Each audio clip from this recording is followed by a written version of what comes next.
There are two kinds of absence: the one where your father isn't there at all, and the one where he is, but you still feel alone. Some people grow up without a father in the house. No voice, no guidance, no presence, just questions that never get answered.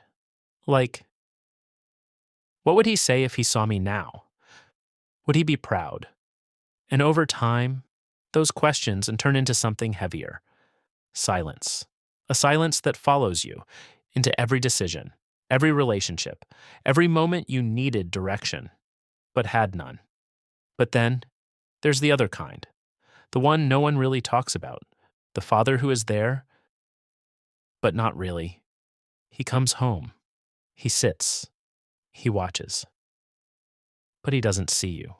You try to talk, but it never becomes a conversation, just short answers, distant reactions.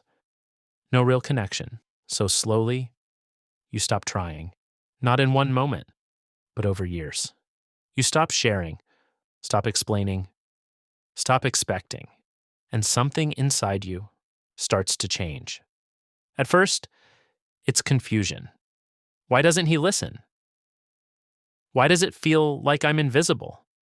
Then it becomes something else: a quiet frustration, not loud, not explosive, just there. And over time, that frustration turns into distance. You don't hate him, but you don't feel close either. It's something in between, something hard to explain, like loving someone, but not feeling safe with them. And here's what most people don't realize: this doesn't just stay in childhood, it follows you into the way you see yourself, into the way you trust people, into the way you love. Let me tell you something real. There was a guy who never heard his father say, "I'm proud of you," not once. So he grew up chasing it, in school, in work, in relationships, always trying to prove something. But no matter what he achieved, it never felt enough, because the voice he was chasing was never there to begin with. And then there was another one. His father left when he was young. No explanation, no closure, just absence. And he told himself, "I don't need him." He became independent, strong, untouchable.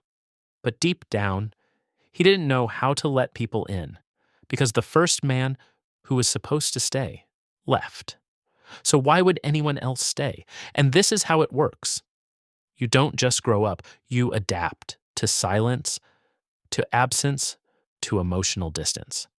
And those adaptations become your personality: the way you react, the way you connect, the way you protect yourself. And maybe you never noticed it. Maybe you just thought, "This is who I am." But it's not that simple, because sometimes who you are is just what you learned to survive. And here's the hardest part: you don't always blame him. Sometimes you just carry it quietly, in the way you overthink, in the way you pull away, in the way you struggle to feel enough. So now, pause for a second. Think about it honestly. Was he really there? Or were you just not alone, but still on your own? Because understanding this doesn't fix everything, but it changes something. It gives meaning to things you never understood. And maybe, for the first time, you stop asking, "What's wrong with me?" and start asking, "What did I learn?" without realizing it. And maybe that's where everything begins. Not with blame, not with anger, but with awareness. Because what happened was never your choice. But what you do with it might be. And maybe you don't have the full answer yet, but now, at least, you're asking the right question.